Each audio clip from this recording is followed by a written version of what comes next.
2 दिवसापूर्वी सोलापूर शहर आणि परिसरामध्ये ढगफुटी सदृश पाऊस झाला। यामुळे सर्वसामान्य सोलापूरकरांचे जीवन विस्कळीत झाले होते। याच दरम्यान विडी घरकुल परिसरात अतिवृष्टीमुळे बाधित झालेल्या नागरी वसाहतींना शहर उत्तर विधानसभा मतदारसंघाचे आमदार विजयकुमार देशमुख भेट देऊन रहिवाशांना दिलासा देताना दिसून आले। पावसाचे पाणी घरात गेल्यामुळे सर्वसामान्य विडी घरकुल येथील रहिवाशांना आपले नित्य रोजगार सोडून अत्यावश्यक जीवनाच्या वस्तू पाण्यापासून दूर ठेवण्यात व्यस्त असल्याचे दिसून आले। सर्वसामान्य नागरिकांची गरज ओळखून आमदार विजयकुमार देशमुख यांनी यावेळी घरकुल परिसरातील बाधित वस्त्यांमध्ये 2 वेळच्या समूह भोजनाची व्यवस्था केली। मोलमजुरांच्या हाताला काम मिळाल्याशिवाय पोट भरत नाही ही नड ओळखून पावसाने बाधित झालेल्या वस्तीमध्ये आमदार विजयकुमार देशमुख यांनी समूह पोषणाचे आयोजन केल्याने स्थानिक रहिवाशांमधून समाधान व्यक्त केले जात असल्याची माहिती भाजपचे युवा नेते सतीश भरमशेट्टी यांनी व्यक्त केली।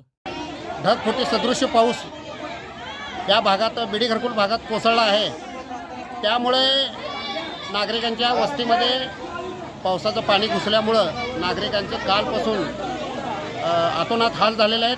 काही नागरिकांच्या घरातल्या चुलीसुद्धा पेटल्या गेल्या नाहीत। ते काल रात्रीपासून 11 वाजल्यापासून आतापर्यंत ते उपाशी असल्यामुळे आमचे नेते या भागाचे आमदार कर्तव्यदक्ष आमदार यांनी सकाळी 3 घंटे या भागात स्वतः पुराच्या या पावसात फिरून लोकांची विचारपूस करून व लोक इथं उपाशी आहेत, लोकांचे हाल होत आहेत, लोक उपाशी आहेत याची जाणीव झाल्यामुळं देशमुख मालकाने आम्हा कार्यकर्त्यांना सांगितलं की यांची लगेच तुम्ही भोजनाची व्यवस्था करा, जे लागेल ते मी सर्व काही मदत करायला तयार आहे। तर देशमुख मालकांच्या नेतृत्वात त्यांच्या मदतीने त्यांच्या सहकार्याने आम्ही जवळजवळ 1500 ते 1600 लोकांचं जेवण आता बनवलेलं आहे। जर पाऊस थांबला नाही, परत लोकांचे जर हाल झाले तर आम्ही जोपर्यंत पाऊस थांबत नाही आणि इथलं पुराचं पाणी ओसरत नाही तोपर्यंत आम्ही या भागाचे लोकप्रिय व कर्तव्यदक्ष आमदार यांच्या नेतृत्वामध्ये या लोकांना आम्ही मदत करत राहणार आणि